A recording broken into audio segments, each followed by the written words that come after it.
నమస్కారం. మళ్ళీ ఒక కథానికతో మీ సుబ్బారావు ఎం గౌరవరపు మీ ముందుకొచ్చాడు. ఇన్నాళ్ళు నేను చెప్పే కథానికలని ఆదరిస్తున్న మీ అందరికీ మరోసారి నా నమస్కారం. కథ చెప్పి చాలా రోజులైంది, మళ్ళీ ఎప్పుడు చెప్తారని కొందరు, మళ్ళీ మీ కథ ఎప్పుడొస్తుందని ఇంకొందరు, మీ పేస్ట్లో ఉప్పుందా అన్నట్టు ఈ ఆదివారం మీ కథ ఉందా అని ఇంకొందరు అడగడం వల్ల ఈసారి నేను ఒక చిన్న కథానికని ఎంచుకున్నాను. ఈ కథానిక 1978 సంవత్సరంలో విడుదలైన శంకరమంచి సత్యం గారి అమరావతి కథలు అనే పుస్తకం నుంచి తీసుకున్నాను. కథ శీర్షిక ఖాళీ కుర్చీ.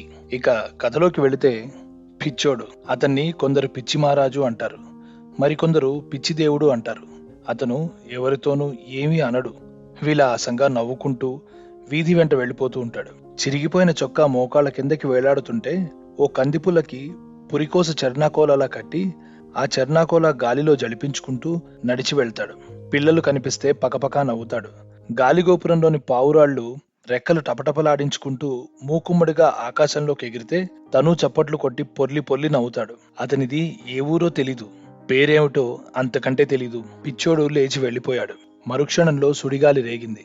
దుమ్ము దూగార ఉవ్వెత్తును లేచి వచ్చి పునుగుల నిండా బొగోణాలోని నూనె నిండా పడి ఇంత దుమ్ము శేషమ్మ కళ్ళల్లో కొట్టి మరీ వెళ్ళింది. ఆ తర్వాత పిచ్చోడు సుబ్బయ్య మిఠాయి కొట్టు దగ్గరికి వెళ్లి చేయి జాపాడు. సుబ్బయ్య ఏ కళనున్నాడో పూస మిఠాయి ముక్క తుంచి పిచ్చోడి చేతిలో పెట్టాడు. గంట తిరిగిందో లేదో చుట్టుపక్కల ఊళ్ళ నుంచి భజన సమాజాలు బళ్ళు కట్టుకుని దిగాయి. కొట్లో ఉన్న మిఠాయి అంతా అమ్మకం అయిపోయింది. అంత లాభం ఈ మధ్యకాలంలో సుబ్బయ్య కళ్ళ చూడలేదు. ఊరందరికీ తెలిసిపోయింది పిచ్చోడి చెయ్యి గొప్పది, అతడు అడుగు పెడితే చాలు శుభం అని.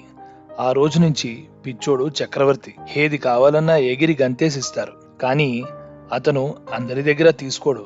ఎవరి దగ్గరైనా తీసుకుంటే వాడికి అదృష్టం కలిసొచ్చినట్టే.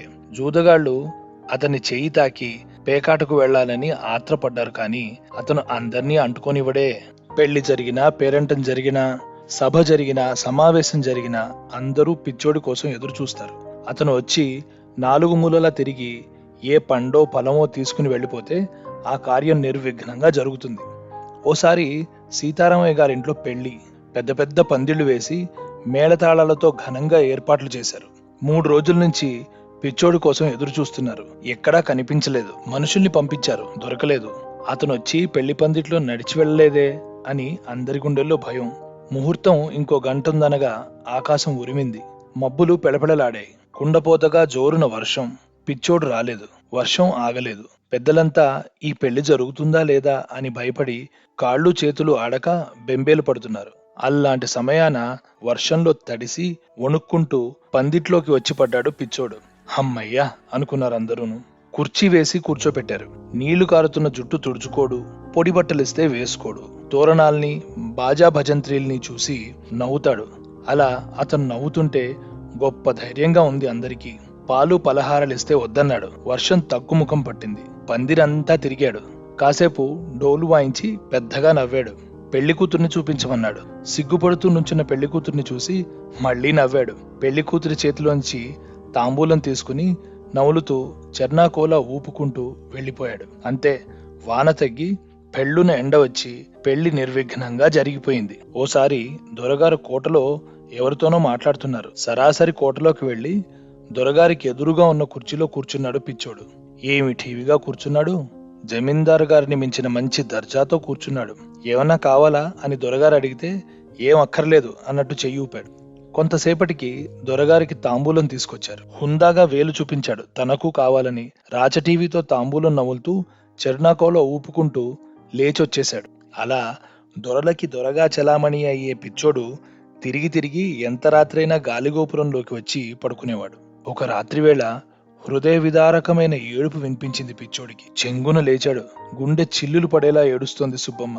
ఒక్కగానొక్క కూతురు. పెళ్లికెదిగిన కూతురు జబ్బున పడింది. అందరూ ఆశలు వదులుకున్నారు. పిచ్చోడు చర్నాకోలా తీసుకుని పరుగు పరుగున సుబ్బమ్మ ఇంటికొచ్చాడు. సుబ్బమ్మ పిచ్చోడిని చూసి, నా అయ్యా వచ్చావా, నా దేవుడు వచ్చావా, నీ చేత్తో నా బిడ్డను తాకయ్యా, నా బిడ్డను బతికించయ్యా అని పిచ్చోడు కాళ్లు పట్టుకుంది. పిచ్చోడు మంచం మీద కూర్చున్నాడు. ఎప్పుడూ నవ్వుతూ ఉండే పిచ్చోడు ఆ రోజు ఏడ్చాడు. కన్నీళ్లు ధారలు ధారలుగా పిల్ల మీద పడ్డాయి. నుదురు నిమిరాడు, ఒళ్ళు నిమిరాడు. ఏడ్చి ఏడ్చి చర్నాకోల అక్కడే వదిలేసి గోపురంలోకి వచ్చి పడుకున్నాడు. అందరూ ఆశలొదులుకున్న సుబ్బమ్మ కూతురు కళ్ళు విప్పి చూసింది. మర్నాడు ఊరంతా వన సమారాధన ఏర్పాటు చేసుకున్నారు. సామాన్లన్నీ సర్ది తోపులోకి వెళ్ళాలి. పిచ్చోడు కనిపించలేదు. అతను ఎదురొచ్చి కనిపిస్తే తప్ప బయలుదేరటానికి వీల్లేదాయే. మనుషుల్ని పంపించారు వెతకమని. ఎక్కడా కనిపించలేదు. ఎవరో గాలిగోపురంలోంచి పెద్దగా కేకేశారు, పిచ్చోడు చచ్చిపోయాడు అని. ఊరంతా గొల్లుమంది. ఆడవాళ్లు పిల్లలతో సహా అందరూ గోపురం దగ్గరికి పరిగెత్తుకునొచ్చారు. బోరు బోరున ఏడ్చారు. ఊరంతా కన్నీళ్లు. పిల్లలు ఏడ్చారు, పావురాళ్ళు ఏడ్చాయి. పెద్దలంతా చేరి పిచ్చోడికి అంతిమయాత్ర ఏర్పాటు చేశారు. అన్ని వర్గాల వారు దేవుడి వాహనాన్ని మోసినట్టు మోశారు. కృష్ణ ఒడ్డున పిచ్చోడిని బూడిద చేశారు. వన సమరాధానికి తెచ్చుకున్న సామాన్లతో కృష్ణ ఒడ్డున వంట చేసి బీదలకు అన్నదానాలు చేశారు. ముందు వినాయకుడిని ప్రార్థించినట్లు ఏ పని తలపెట్టినా పిచ్చోడి సమాధికి మొక్కి ఆ తర్వాత వెళతారు ఆ ఊరి జనం. పెళ్ళైనా, పేరంటాలైనా, సభలైనా, సమావేశాలైనా పందిట్లో ఒక ఖాళీ కుర్చీ వేసి అక్కడ తాంబూలం పెడతారు. అది పిచ్చోడి కుర్చీ. ఇదండి కథ. ఈ కథ మీకు నచ్చిందనుకుంటాను.